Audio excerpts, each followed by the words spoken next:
Ahmed sir, my question is this.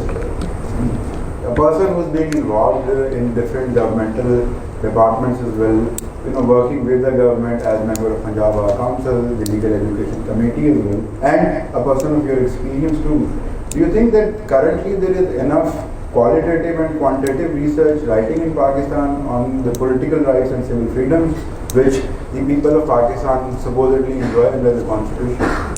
देखिए frankly थोड़ा सा मैं आपको अपनी भी बैकग्राउंड बता दूं.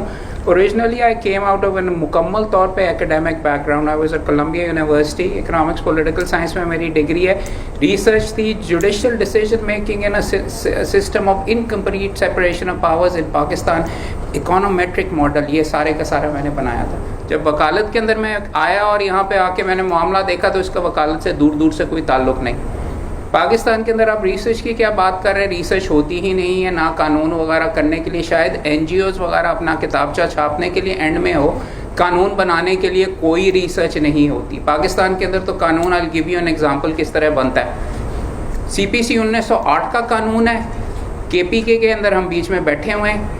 उसके अंदर लगता है किसी बर्गर या किसी मेरे ख्याल में बंदे ने जिसने सिविल कोर्ट में प्रैक्टिस नहीं की हुई, उसने कहा यार बैंकिंग की वो प्रैक्टिस करता था. उसने कहा बैंकिंग का वहाँ पे जल्दी मुकदमे होते हैं तो सारे के सारे बैंकिंग लीव वाली चीज़ अगर करके KPK के अंदर वो सिविल CPC अमेंडमेंट में डाल दें. KPK वालों की गवर्नमेंट फेडरेशन के अंदर आ जाती है तो उन्हीं स्पेलिंग मिस्टेक्स के साथ वो इस्लामाबाद की तरफ से फ़ौरन ही इम्प्लीमेंट हो जाता है. प्राइम मिनिस्टर साहब आते हैं यहाँ पे, इसको कहते हैं लाहौर आते हैं, या बल्कि यहाँ से बीच में इनके एक नए लॉ सेक्रेटरी साहब आते हैं, उनको कहते हैं आपने 1908 के कानून के बारे में कोई चीज़ नहीं की.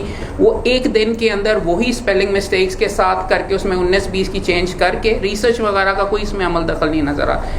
CPC अमेंडमेंट्स बदल डालते हैं. पंजाब बार काउंसिल उसको, ये रिकॉर्डेड जजमेंट है, ये मैं अपनी वैसे नहीं बता रहा, ये ऑर्डर्स वगैरह अगर आप करेंगे उन CPC अमेंडमेंट्स को चैलेंज करती है पंजाब बार काउंसिल और वो स्ट्राइक डाउन हो जाती है.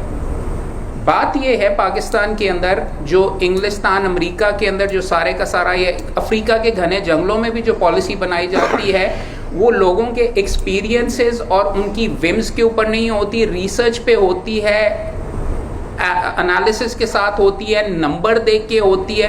CPC का प्रोग्राम है, कितने मुकदमे हैं, किस स्टेज पे रुके हैं, तामील में कितना बीच में डिले होता है, कितना टाइम लगता है, उसके मुताबिक आप एनालाइज करके करते हैं. यहाँ पे अगर policy making for example judicial committee अगर बनी हुई है, CPC की और अमेंडमेंट्स थी उसके अंदर, बैंक वहाँ पे भी बीच में बैंकिंग की बैकग्राउंड उन्होंने कहा कि जिस, और चूंकि गरीब बंदों से बीच में कोई इंटरेक्शन वगैरह नहीं, विदाउट ऑन अ वेम के जी प्रॉपर केसेस तो ख़त्म. ये जो स्मॉल कॉजेज कोर्ट्स हैं वो ख़त्म. किस वजह से, क्यों, क्या, कोई एविडेंस किसी ने एग्जामिन किया, सवाल ही नहीं पैदा होता, मौजूद ही नहीं वो एविडेंस.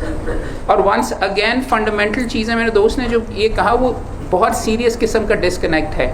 सीरियस किस्म का डिस्कनेक्ट ये है कि जो रिसर्च करते हैं, जो बॉडीज़ करती हैं या जो इंस्टीट्यूशंस करते हैं वो आइवरी टावर अंदाज के अंदर करते हैं और क्वांटिटेटिव एक्चुअल जो एनालिसिस करने की ज़रूरत है और एक्चुअल कानून के आप नीश एरियाज में तो आपको मिल जाएगा ह्यूमन राइट्स लॉ, या फिर आप लिख देंगे आर्बिट्रेशन पे लिख देंगे सादा मुकदमा जिसकी रिसर्च करने की ज़रूरत है कि क्यों हम 122वें नंबर के ऊपर हमारा है.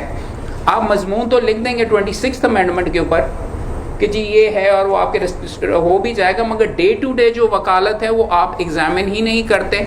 और इसी वजह से यहाँ पे जो आप आइवरी टावर अंदाज के अंदर, this is an excellent institution because आपको सेंसिटाइज किया जाता है क्लिनिक्स के ज़रिए कि आगे जाके क्या होना है. बट मैं बताना ये आपको ये चाह रहा हूँ कि रिसर्च जो जिस चीज़ के ऊपर करनी चाहिए, प्रैक्टिशनर्स टेक्स्ट बन के आने चाहिए कि वकालत करनी कैसे है. Not about these things which absolutely have nothing to do with us being at 122वें नंबर के ऊपर. वो तो जो बाकी आम बंदे को इंसाफ नहीं मिल रहा उसके बारे में है.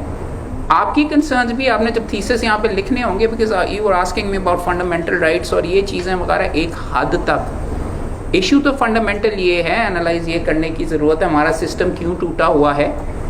उसको नंबर्स के बेसिस पे आप जाके हाई कोर्ट से पेंडिंग रिट पिटिशंस के नंबर तो लेके दिखाइए. I wanted to write a paper, I asked them, वो कहते हैं आप क्यों मांगते हैं हमारे से. हम तो आपको नहीं बताएंगे। उनका ख्याल ये होता है कि ये मटेरियल्स वगैरह you will not have the ability to get the basic information from any जगह से।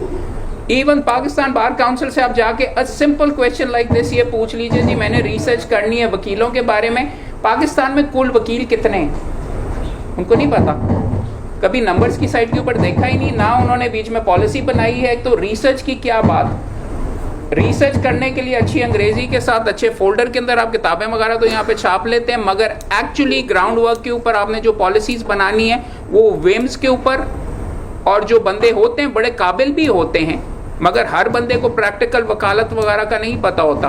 वो ऊपर से बैठ के एकेडमिक अंदाज में कानून बना के नाजल कर देते, किसी से बात नहीं की जाती। सीपीसी अमेंडमेंट्स फॉर एग्जांपल उन्होंने ट्रायल बेसिस के ऊपर बनाई थी, 2 साल तक क्योंकि जिन जज साहब ने बनाई थी वो ट्रायल बेसिस के ऊपर लागू नहीं हुई। फिर हाई कोर्ट के अंदर चीफ जस्टिस चेंज हुआ तो उसने आके पूरे पाक पंजाब के ऊपर लागू कर दी, जिन चीज़ के लिए फॉर्म्स वगैरह भी अभी तक नहीं बने हुए थे। तो पाकिस्तान के अंदर रिसर्च और इस तरीके से इंस्टीट्यूशनल कंटिन्यूटी नहीं है। बंदे के साथ बंदा चेंज होता रहता है, फलां बंदा आ गया तो एडीआर उसको पसंद है तो एडीआर शुरू हो जाएगी, फलां बंदा आ गया तो उसको कमर्शियल कोर्ट्स पसंद है, कमर्शियल कोर्ट्स होंगी, तो उसकी बेसिस क्या है, वाई आर वी। खैर सो थोड़ा सा मैंने ब्रॉड बीच में गुफ्तगू कर ली, मगर चूंकि बाकी तीनों दोस्तों ने जो पॉइंट आउट वगैरह किए थे, my personal experience coming from an academic background as well, England America के अंदर जो सिलसिला होता है, या वो छोड़ दें वो खलाई मखलूक हैं, इंडिया में श्रीलंका के अंदर वो यहाँ पे है ही नहीं, ना एनालाइज करने का बीच में कोई कॉन्सेप्ट वगैरह है। So I am particularly disappointed by ये जो रिसर्च है, लॉ को बेहतरी की तरफ ले जाने वाला कोई एग्जिस्ट ही नहीं करता। सर आपकी बात बिल्कुल ठीक है और मैं आपके साथ मुकम्मल तौर पे एग्री करता हूँ, बट मेरा एक छोटा सा जो है आपसे सवाल ये है कि इस आइडिया के साथ आगे जाते हुए कि आपकी बात बिल्कुल ठीक है, अगर आपने जैसे अभी कहा कि हम 26वीं अमेंडमेंट के ऊपर मजमून भी लिख देंगे, ये भी बिल्कुल बात सही है, बहुत सारे लोग लिख रहे हैं, लिखते रहेंगे उसके ऊपर, पर अगर एक स्टेट के साथ उसके शहरी का एक बुनियादी जो है कॉन्ट्रैक्ट है, उसके हवाले से ही चीज़ें तय नहीं है। आपने जो टेक्निकलिटीज़ और निटिग्रिटीज़ की बात की वो प्रैक्टिस में बहुत ज़्यादा रेलिवेंट है, और इवेंचुअली जो मासेज हैं जब उन्होंने रिलीफ लेने जाना है कि सीपीसी में तामील के लिए मिसाल के तौर पर टाइम कितना लगेगा, no denying that and no second opinion on that, but आपके ख्याल में क्या अभी भी इवन आज के दिन रहते हुए, जैसे आपने कहा कि अफ्रीका में भी अगर कोई लॉ बनता है तो उस पर कुछ रिसर्च करके बनता है, अगर हम अपने बुनियादी मामला ही नहीं तय कर सके तो क्या आगे कहीं पर भी बेहतरी की तरफ हमारे जाने का हम ख्याल भी कर सकते हैं? जो इसलिए कर सकते हैं क्योंकि आपने एक सेमिनार वगैरह करवाया, कम से कम आप वहाँ पे प्रॉब्लम आइडेंटिफाई तो हो रही है। दूसरा ये है कि जो आपके इंस्टीट्यूशंस वगैरह यहाँ पे मौजूद हैं, आई मीन उसको अगर आप ज़्यादा फोकस करके, for example seminar can be के टूटा हुआ सिस्टम 120 नंबर पे है, कैसे ठीक करना है, आके बात करें, ना कि ये जो हमें अभी भी हम we talking way too much in abstract. Academic colleges के अंदर, यूनिवर्सिटीज़ के अंदर मसला माजरत के साथ ये बेसिकली हमें कम से कम प्रैक्टिशनर्स को नज़र आता है कि स्पेसिफिक्स की बात करें ना, अभी भी हम वेगली बीच में बात कर रहे हैं कि हकूक़ ये सारे के सारे। बेहतरी इसी तरीके से आएगी, आप अपना काम करें, हम बार काउंसिल के अंदर कोशिश कर रहे हैं, वहाँ पे हम करने के आपसे बल्कि कोलैबोरेट करने की ज़रूरत है। वकालत करनी, अगर आप यहाँ से छोड़ के जाएंगे, वो किताबचा किधर है कि वकालत कैसे करते हैं। हमने बार वोकेशनल कोर्स शुरू किया है, सुप्रीम कोर्ट के ऑर्डर के तहत वीडियोस वगैरह भी बना रहे हैं, मगर मैं बैठ के किताबें नहीं लिख सकता।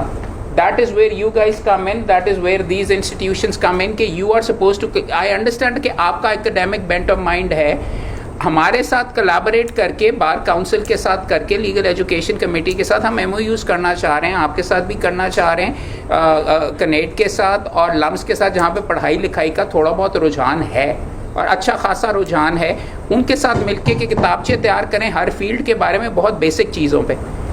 फ्रीक्वेंटली आस्क्ड क्वेश्चंस, आपके साथ कोई नाइंसाफ़ी हो गई तो उसके लिए आपकी दादरसी के लिए क्या तरीका होना चाहिए। This is how we do it. So I mean, this is a very very good first step that we are all here and we are interacting on this as well.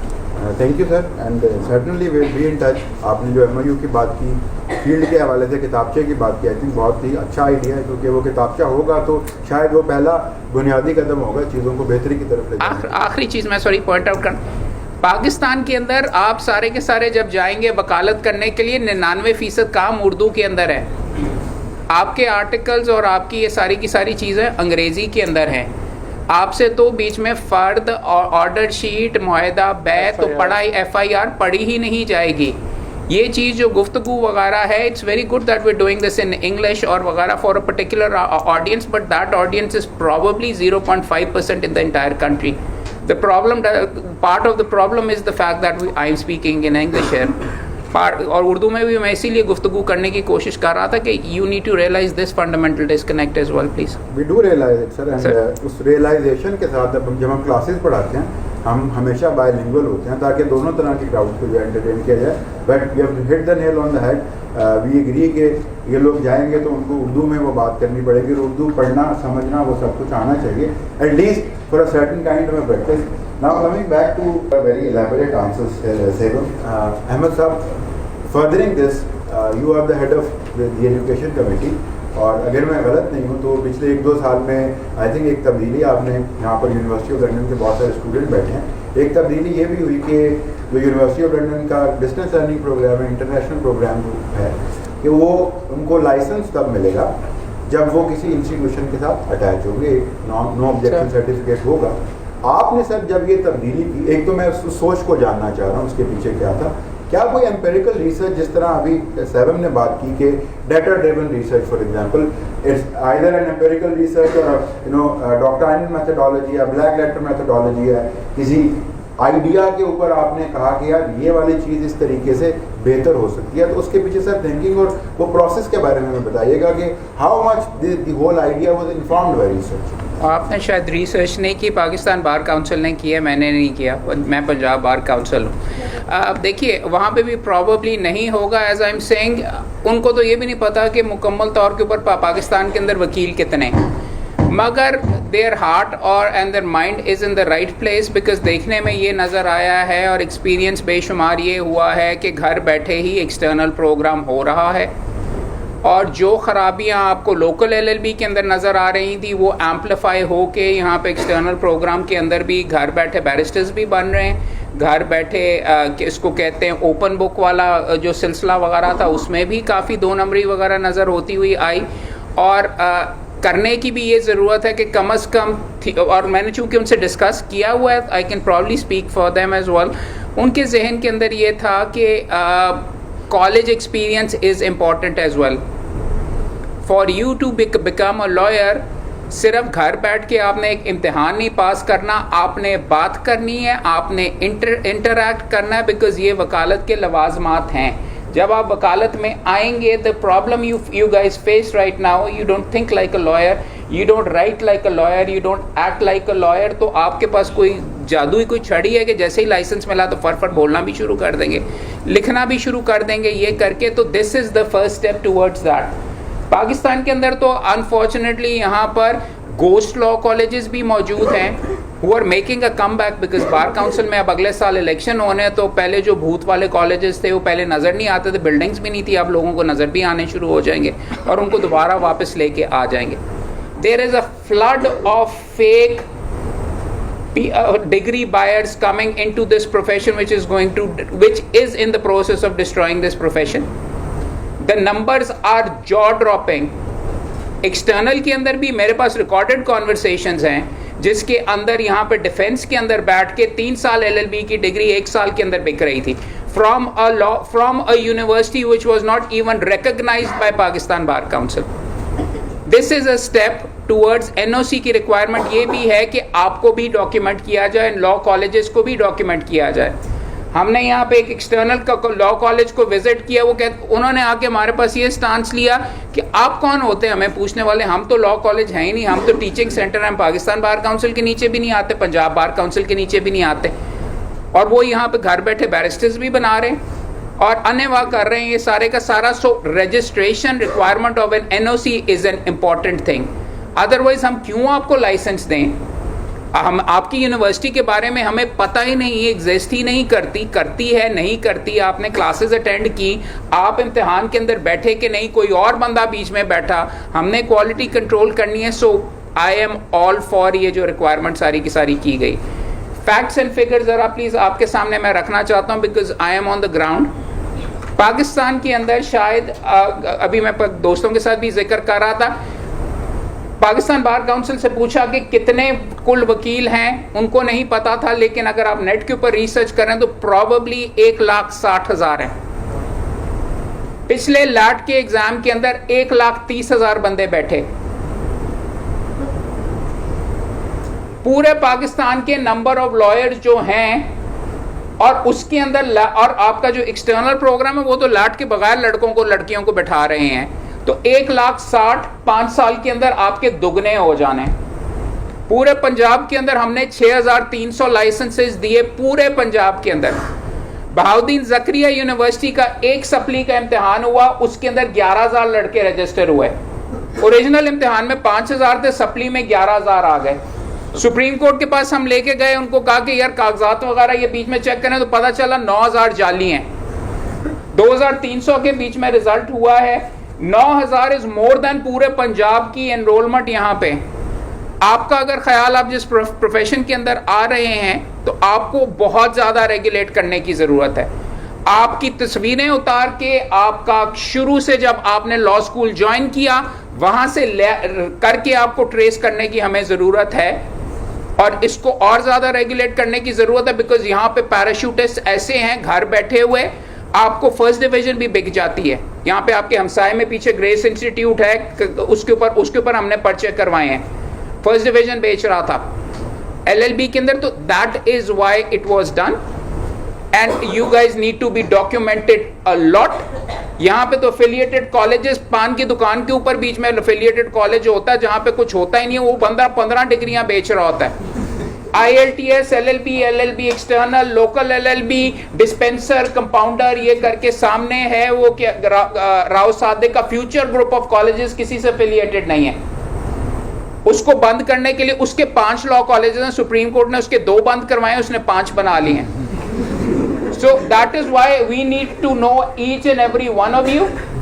That is why the NOC is there. That is why the data is required. यहाँ पे सब कुछ manual रखा हुआ है, फाइलों में रखा हुआ है, फाइलों के अंदर रखा हुआ, तो 15 कभी फाइलें गुम हो जाती हैं, कभी 15 नई फाइलें हो जाती हैं, और ये बहुत बड़े लेवल का ये माफिया का सिलसिला है। जब तक आप इसको डॉक्यूमेंट नहीं करेंगे, this profession is well on the road to actually being destroyed. आपको बता रहा हूं, अगले साल के अंदर आखिरी खबर ये है, 6,300 इस साल दिए थे, 2 साल के बाद पूरे पंजाब में, अब 2 साल के बाद 25,000 आएंगे, जिसमें से 16 से 18,000 की डिग्रियां जाली होंगी, खरीदी होंगी, लॉ कॉलेज में नहीं पढ़ा होगा उन्होंने।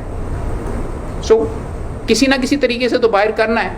NOC नहीं है, नहीं, बेशक आपने पास किया हो, हम नहीं आपको लाइसेंस देंगे। Absolutely sir, fair enough. वैसे साहब दुखती रख आखिर में सर इस एक सवाल अभी वो नहीं करता, तो आखिर में सेशन के एंड में लेकिन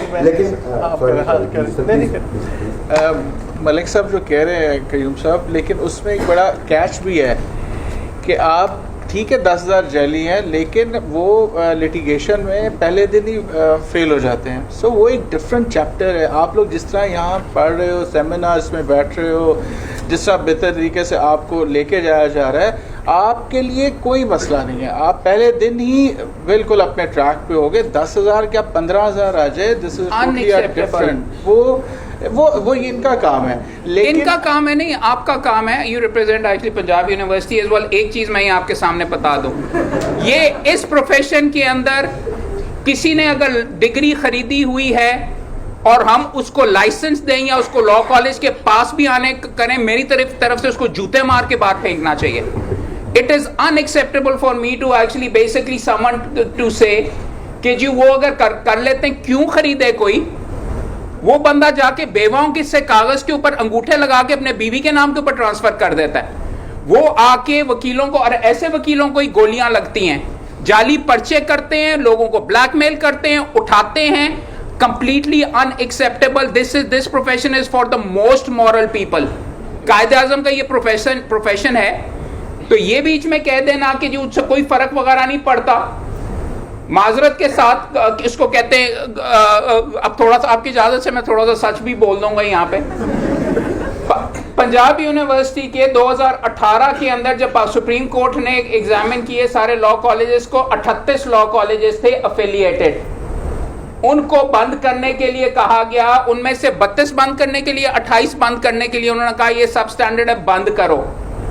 और उसके अंदर से 4 या 5 को कहा कि अपना स्टैंडर्ड इंप्रूव करें। आज पंजाब यूनिवर्सिटी के 93 हैं, 9300। पिछले पूरे पंजाब के अंदर हमने 6300 लाइसेंस दिए हैं। 100 लीगल स्टूडेंट भी कर लें तो 9300 पंजाब यूनिवर्सिटी से आ रहे हैं, जिनमें जेन्युइन कॉलेज, और जिनको डिसएफिलिएट करने के लिए 28 को कहा था सारे रीएफिलिएट हो गए हैं। सो लेट्स यहाँ पे आपके सामने, दोस्तों के सामने बैठे हुए, let's be clear about this as well, because यहाँ पे ये बात कहनी बहुत जरूरी है।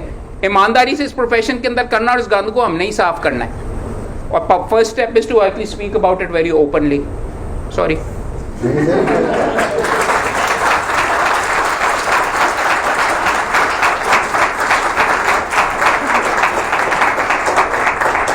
Absolutely no need to be sorry, but एक मेरा सप्लीमेंट्री सवाल से सप्लीमेंट्री सवाल ये है sir, who is regulating the regulator? मतलब मिसाल के तौर पे मैं एकेडेमिया से रिलेटेड हूँ, मेरे बहुत सारे दोस्त भाई, एक्चुअली मेरी पहली दफ़ा आपसे मुलाकात जो है वो पंजाब बार काउंसिल के इलेक्शन के हवाले से, उससे पहले जो है आप भी जानते हैं अली भाई को, उनके घर पे जो है आपसे मुलाकात हुई थी, और उस वहाँ पर भी मैंने आपके उन्हें बहुत अच्छी बात सुनी।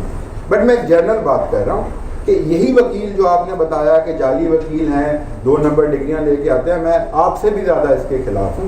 बट क्या हम उसको वैलिडेट कर देते हैं जब हमें अपने इलेक्शन के लिए उनके वोट चाहिए होते हैं? तो सर उस पर आपका ख्याल मैं जरूर जानूँ। जी, हमारे करते हैं यहाँ पे बीच में कावत जी साहब कहते थे कि सब कुछ, वो काफ़ी भारी अल्फाज इस्तेमाल करते थे। प्रॉब्लम ही ये है कि बहुत पॉलिटिकली ड्रिवन है यहाँ पे सिलसिला। आपको मेंबर बार काउंसिल आपका वहाँ पे इंटरव्यू वगैरह भी नहीं करता, आपके घर आके आपको लाइसेंस देता है, आपकी डिग्री असली है नकली है, वेरिफिकेशन करने की भी कोई ज़रूरत नहीं। मैं चूँकि ये सारी की सारी फाइल्स देखता हूँ। A lot of the problem with all of this is well, चूँकि आगे पंजाब बार काउंसिल का इलेक्शन आ रहा है, अगर आप नॉन प्रोफेशनल बंदों को और सियासी बंदों को वहाँ पे भेजते जाएंगे तो उनको तो अपना वोट ही चाहिए। It is a very very serious problem and a very very dangerous problem, because हमारे जो सेक्रेटरी पंजाब बार काउंसिल हैं उनको उनके घर के बाहर जाके सर में गोली मारी थी और मर्डर किया था फेक फाइल्स के मामले के अंदर। सुबह ये बहाउद्दीन जकरिया का जिसका मैं जिक्र कर रहा हूँ, 9000 जाली लड़के रोज सुबह एक्चुअली इब्तिदा मुझे गालियाँ निकालते हुए करते हैं और जान की धमकियों के साथ करते हैं। अगर आप स्ट्रॉन्ग बंदों को नहीं भेजेंगे यहाँ पे, और इलेक्शन के लिए मैं आपको कह रहा हूं कि गोस्ट कॉलेजेस भी अब नजर आने शुरू हो गए।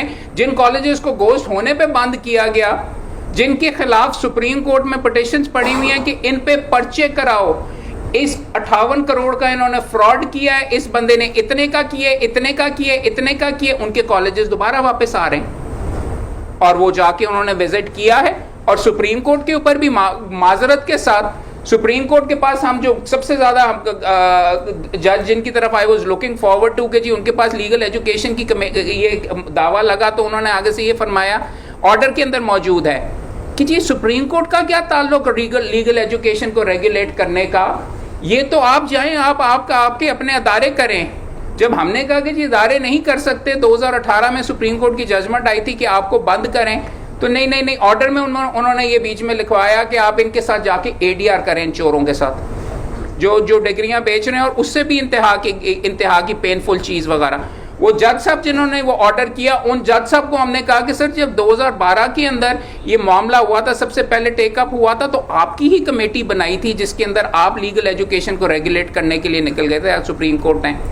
तो कहते हैं ये चीज़ उस टाइम के ऊपर थी जब मैं उस साइड के ऊपर था, अब जब मैं यहाँ पे आ गया हूँ तो वो हो गया।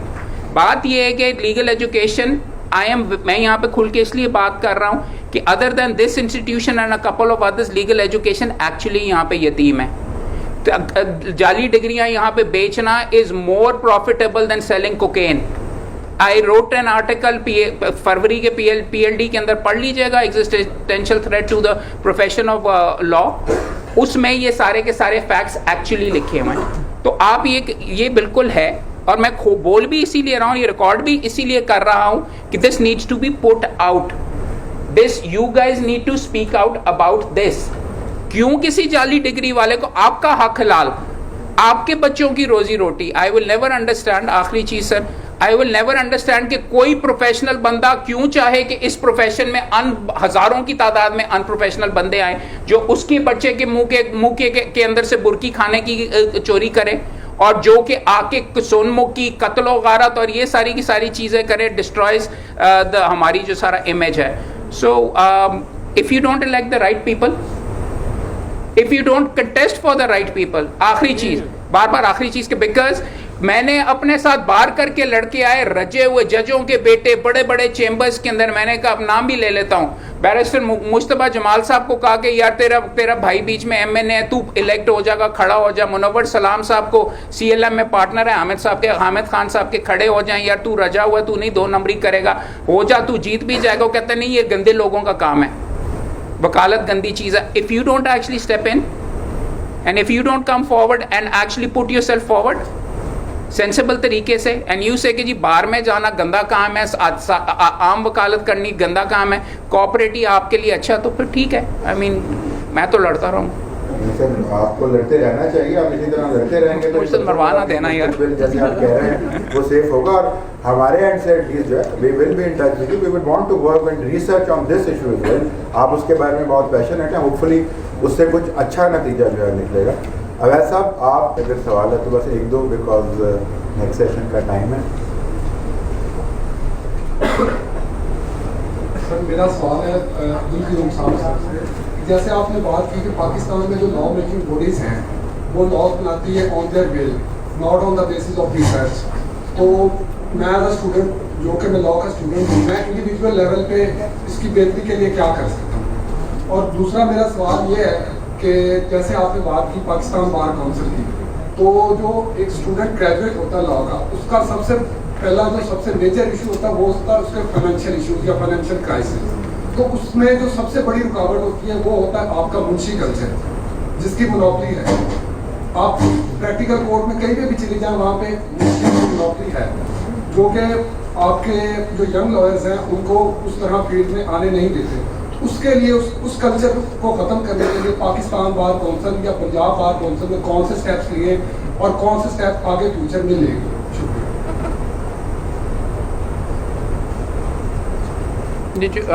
चल यहाँ से कर लेता है यार। एज रिगार्ड्स मुंशी कल्चर जो आप कह रहे हैं, not so at all. Munshi अगर आप प्रैक्टिकली नीचे मार्केट के अंदर आप जाके बीच में देखें, अब तो लड़कों ने ये शुरू कर लिया 5 या 8 लड़के इकट्ठे होके, कोई मुंशी की भी नहीं ज़रूरत, और वो लाइसेंस हासिल करने से पहले ही हिमायत इस्लाम लॉ कॉलेज के एक लड़के से मैं बात कर रहा था, 4th ईयर के 60% वकालत ऑलरेडी कर रहे हैं, मुंशी शुंशी की नहीं ज़रूरत। और एक दो को हमने पर्चे भी उनके ऊपर करवाए हैं। उन्होंने अपने एक सीनियर वकील साहब का नाम इस्तेमाल करते हैं, वकालतनामे पे करते हैं, बहस भी लड़के ही कर रहे होते हैं। नए यंगस्टर्स वगैरह के लिए आप जो मेरे से ये बात कर रहे हो, आई थिंक जो आपके टॉप के लड़के होते हैं उनको इनकरेज वगैरह करने के लिए वजीफ़े वगैरह होने चाहिए। लॉलीपॉप देने के लिए मैं आपके सामने ये कह सकता हूँ कि आप सारों के लिए वजीफ़ा हो सकते हैं, लेकिन look at the numbers that I shared with you. मेरे नज़दीक इस प्रोफेशन के अंदर एंट्री को जैसे चार्टर्ड अकाउंटेंट्स का होता है, you have to cap, you have to say कि इस साल हमने 6000 लाइसेंस देना है, लॉग एट में मुकाबला करो, टॉप के जितने 6000 हैं सिर्फ उनको लाइसेंस मिलेगा, बाकी थैंक यू वेरी मच, आगे जाएं। You can't have it in this particular profession. Medical के अंदर अगर वो रेगुलेट कर रहे हैं, लॉ कॉलेजेस भी उनके कंट्रोल अगर हो रहे हैं, चार्टर्ड अकाउंटेंसी में हो रहे हैं, तो ये तो इंसाफ की फरामी के अंदर तो नहीं आप बेच सकते। प्रॉब्लम है जो मैंने आपके सामने नंबर्स वगैरह रखे, it is not practically feasible at all कि आपको फाइनेंसिंग वगैरह दे काबिल वाले लड़कों को अच्छी, और I am not even my self clear कि हमें बीच में फाइनेंशियली आपको सपोर्ट करना भी चाहिए कि नहीं। आपको भी ये बात कड़वी लगेगी, आपको ट्रेनिंग देना हमारी ऑब्लिगेशन है। It is a competitive profession. मैंने अगर आप यहाँ पे वजीफा लगा लिया तो मैं आपको बता रहा हूँ कि मेम्बरान ने अपने 400 लाइसेंसेस और बनवाने, और बंदे भी नहीं एग्जिस्ट कर रहे होंगे, और वो लाइसेंस के ऊपर जी हर साल हर महीने 15,000 रुपए लेने के लिए आएंगे।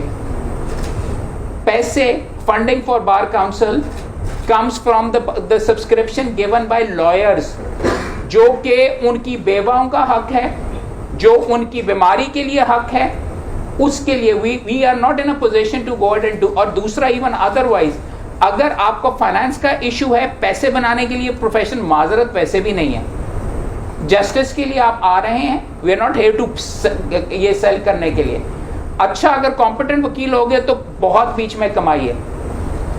2 नंबरी करने वाले भी कमाई कर रहे होते हैं, लेकिन एंड में उनको गोली लगती है या उनका लाइसेंस हम कैंसिल कर रहे होते हैं, कतार में लगे होते हैं माफी मांगने के लिए। So there are serious problems. Just the fact that आप यहाँ पे मौजूद हो मीन्स के आप कॉम्पिटेंटली और दिल के साथ काम करना चाहते हो। आप आओ, अच्छे चेंबर के अंदर आओ, बार काउंसिल के अंदर हमने पूरा तरीका आपकी जॉब प्लेसमेंट वगैरह का रखा हुआ है। अच्छे चेंबर में करेंगे, आगे आपकी काबिलियत, काम करोगे अच्छा तो तुम्हें तुम्हारा बॉस भी पैसे देगा, कहेगा कि यार वो किधर है लड़का, काम नहीं करोगे तो पूरा समुंदर आ रहा है आपको। मैं कह रहा हूँ 6300 की जगह 4 गुना होने लगा आगे। तो you are going to find it much much much tougher. Bar council उसको कैप करने की कोशिश कर रही है। और मैं the one thing I can contribute है, सुबह दोपहर शाम आपके लिए बार वोकेशनल कोर्स कि ईमानदारी से 2 साल पहले 2 साल में आपने कमाना कैसे है वो मैं आपको सिखा दूंगा।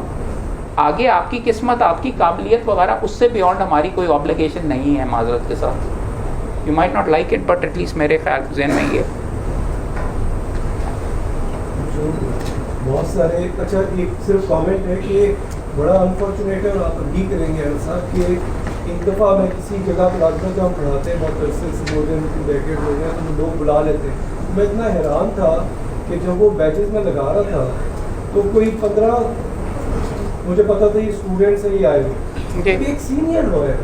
आई मीन कोई ऐसे रूल्स आपको लगता है होने चाहिए strictly with in the bar council to condemn these people, to take strict actions against those people? Rules मौजूद तो implement भाई, रूल्स मौजूद हैं और सारे के सारे हैं और यूनिफॉर्म पहना के भी इलेक्शंस को किया जाता है। लॉ कॉलेजेस भी शायद इसीलिए शायद बनाए जाते हैं, ये जो 2 नंबर कॉलेजेस वगैरह, दाखिले भी इसी तरह दिए जाते हैं, इसी अंडरस्टैंडिंग पे दिए जाते हैं यार तूने मेरा इलेक्शन लड़ना है, तूने मेरा बैज लगाना है। ये बहुत चीज़ ख़राब हो चुकी हुई है। रूल्स मौजूद हैं मगर वो बंदे इलेक्ट होके आ जाते हैं। हमारा जो प्राइम मिनिस्टर था उसको कहते हैं यानी vice chairman Punjab bar council और चेयरमैन एग्जीक्यूटिव, दोनों की डिग्रियां जाली थी। दोनों को गवर्नर साहब ने रिस्टोर कर दिया। चेयरमैन एग्जीक्यूटिव साहब 3 साल फेल थे पंजाब यूनिवर्सिटी के अंदर और गवर्नर साहब ने कहा कि वो जाली डिग्री वाले को 3 साल के बाद नहीं देख सकते, राइट? और जाली डिग्री वगैरह करके और वो वापस आ गए जी। वो दंदनाते आते हैं, उनके पास क्लाशनकोफ होती है और वो जो साहब हैं। और अंत चीज ये जवाब वो उसको कहते हैं अबरारुल हक, उनमें से एक वाइस चेयरमैन के बारे में लतीफे सुनाता है। तो मैं तंग आ गया। अबरार भाई मेरे पास आके कहेंगे यार मेरा मैं मुकदमा मुफ्त कर दे या कर दे। मैंने कहा जी वो भी तो हैं आपके बड़े अच्छे दोस्त वगैरह, उनको क्यों नहीं कहता मुझे पागल कुत्ते ने काटा है कि मैं उसको बीच में अपना वकील कर लूँ। लेकिन उसके बारे में भी वो हंसता है। वो एक पॉलिटिकल पार्टी की लीगल विंग का बहुत करता धरता बनता था। वो लॉ मिनिस्टर को गाड़ी में चला के लेके जाता था। यहाँ पे गंद बहुत ज्यादा है। रूल्स मौजूद हैं, हिम्मत नहीं करते। आप मुझे कह रहे हैं कि मैंने कहा मेरे सेक्रेटरी के सर में आके किसी ने गोली मारी है। मुझे सुबह 9 बजे से बीच में गालियां पड़नी शुरू होती हैं, रात को 2 बजे तक वो जाल जो कहते हैं हमारा कॉलेज, हमारा क्या कसूर है, बीच में गोस्ट कॉलेज था, कॉलेज वालों को जाके पकड़े। मैंने कहा ये तेरा कॉलेज ही नहीं एग्जिस्ट करता तो तुम कहते हो मेरा कोई कसूर ही नहीं, मेरे साथ जाती हो रही। और अहमद कयूम का कसूर है क्योंकि मैं उसको डिग्री नहीं लेने दे रहा। अनअफिलिएटेड कॉलेज वाले जो लड़के हैं वो 2 दफ़ा बहाउद्दीन ज़करिया ने 2 अनअफिलिएटेड कॉलेज 250 और 350 लड़के बिठा दिए इम्तिहान में, जो कॉलेज उनसे अफिलिएटेड ही नहीं है। गवर्नर साहब ने ऑर्डर कर लिया कि 5000 रुपए लेके इनको भी इम्तिहान के अंदर बीच में डिग्री वगैरह दे दो। सियासी बंदे जो होते हैं वगैरह तो वो करके, लड़कों का क्या, बच्चों का क्या कसूर है, लड़कों का क्या कसूर है। LLB कर रहे हैं और वो बच्चे हैं बीच में और डिग्री खरीद रहे थे तो आके फिर उसके बाद जज को भी खरीदेंगे और जज को नहीं बात मारेगा तो उसको सर फाड़ेंगे, ताला लगाएंगे। आपको क्या लगता है कोई कोई इसका है सलूशन कि विद इन बार ये कैसे पॉलिटिक्स में रहेगी? तो ये क्या है, कोई एक तरीका कार कोई पॉइंट डरते किस चीज़ के लिए मेरी तरह खड़े होकर बीच में पॉइंट आउट करें? आपके ख्याल में यहाँ पे आप दोस्तों को सारे के सारे के जी मैडम्स नॉट हेयर, बट आपको नहीं पता डिग्रियाँ कौन बेचते हैं? आपको फ़र्क नहीं पड़ता? आप बीच में स्टांस नहीं लेते? आपने कभी शेम की है कि कभी पॉइंट आउट वगैरह की है? सारा मैंने ही बीच में पकड़ के करना है और गोलियां खानी है। फ्रैंकली बात ये है, अगर आपके कंपेटिटर्स हैं, कोई गलत चीज़ आ रही है, आई अप्रिशिएट। देखो मैं किसी आप पिछले 3 साल में चेक कर लो, मैं मेरे ख्याल में शायद 2 या 3 लॉ कॉलेजेस के फंक्शंस में गया हूँगा। I am the regulator, I don't show up, I showed up here because I know जिस लेवल के ऊपर यहाँ पे काम किया जाता है and these things need to be said, और ये इस नौइयत का मामला वगैरह है। आई अप्रिशिएट यहाँ पे जो सारी की सारी चीज़ें हो रही हैं, एंड आई आपके लिए सारों के लिए खुशकिस्मती है कि हुमायूं साहब जितनी मेहनत वगैरह करते हैं, किसी को क्या पड़ा हुआ कि ये रिसाले निकालते फिरें और ये सारे के सारे पर करें, आपके लिए लॉ क्लिनिक्स वगैरह करें। तो मैं इसीलिए आया हूँ यहाँ पे करके, बिकॉज आई बिलीव इसको प्रमोट करने की और खोल के आपका दिल तोड़ने के लिए नहीं या डराने के लिए नहीं आया, बताने के लिए आया हूँ कि you guys need to fix your the future. Thank you, Ahmed Qayyum sir, for very detailed guidance to all these young law students. Thank you, Vice Chancellor, Ms. Saibam, Umar Saab. We just have a small token of appreciation. Just giving to that, after that we just finish.